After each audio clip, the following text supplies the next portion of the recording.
Madame, Monsieur, bonsoir, bienvenue dans ce journal. Rendez-vous sur notre site lapremière.fr. 1 heure de sommeil en plus ou bien 1 heure de lecture. Et parmi les livres à lire en ce moment, Le pistolet à bouchon, c'est le titre du premier roman de Philippe Tabary. Grand voyageur, c'est au détour d'une rencontre anodine qu'il découvre Saint-Pierre-et-Miquelon. De passage chez nous, ce nouvel auteur a à cœur de faire connaître son livre et espère séduire les lecteurs. Ivana Navion l'a rencontré pour en savoir plus. Il n'avait jamais écrit auparavant. Jusqu'à ce livre, comme le besoin de tout raconter. C'est des nouvelles d'un aventurier autour du monde. Voilà, donc c'est des petits chapitres et ça représente un peu tous les moments de la vie d'un homme. Alors il y a de tout, il y a de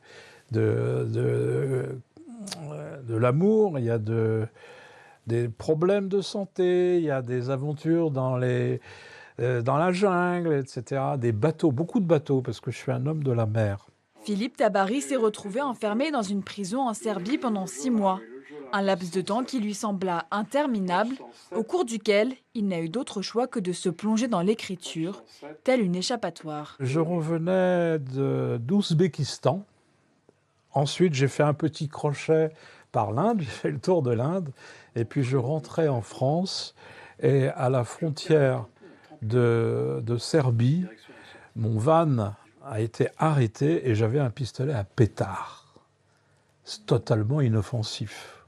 D'où le titre de mon livre, Le pistolet à bouchon. Plus qu'une simple autobiographie, la découverte d'un nouveau monde pour ce novice de l'écriture. Un livre pour s'évader, comprenez-vous ? Et voilà, je me suis mis à écrire toute la journée. Mais une écriture tout à fait particulière parce que j'ai fait de l'auto-hypnose, vous voyez ? Et puis une fois que j'ai rassemblé tout ce demi-siècle d'aventure, eh bien j'ai écrit, là cette fois en écriture automatique. Vous voyez, on avait des cahiers que je trouvais à la cantine de la prison et avec un stylo bic et j'écrivais. Sans paragraphe, sans rien, sans rature. J'ai fait 1000 pages comme ça. Alors que moi, j'étais capable que de faire des post-it. Et quand on demande à Philippe Tabary l'un de ses passages préférés, il ne peut s'empêcher de se remémorer un moment avec une Saint-Pierre. Alors, c'est page 353. C'est une petite page qui s'appelle « L'amitié XXL ». La séparation était difficile. Nous nous trouvions en manque l'un de l'autre, un grand vide. Je lui propose de venir me voir en Bretagne et l'invite donc à une grande concentration de motards le 15 août. Milan est venu avec sa moto Triomphe. Devant ma péniche, nous nous sommes embrassés.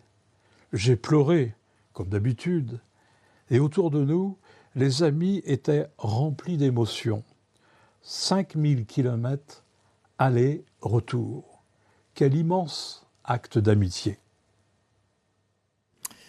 Et voilà pour l'essentiel de l'actualité ce soir. Avant de se quitter, le rappel de la principale information développée ce samedi avec la présentation du dispositif Chéquier Entreprise. Un coup de pouce financier pour soutenir les auto-entrepreneurs. Jusqu'à 100 000 € par an investis par la collectivité territoriale dans la création d'entreprises. Nous avons entendu dans cette édition le témoignage de 3 travailleurs indépendants. Fin de cette édition, merci de l'avoir suivi. Dans un instant, la météo suivie de l'édition de France Info. À 20h50, place à votre magazine des racines et des ailes consacré ce soir à la Corse, terre d'émotion. L'information locale revient sur la première demain en radio à 12h30 et à 20h à la télé. Excellente soirée et à demain si vous le voulez bien.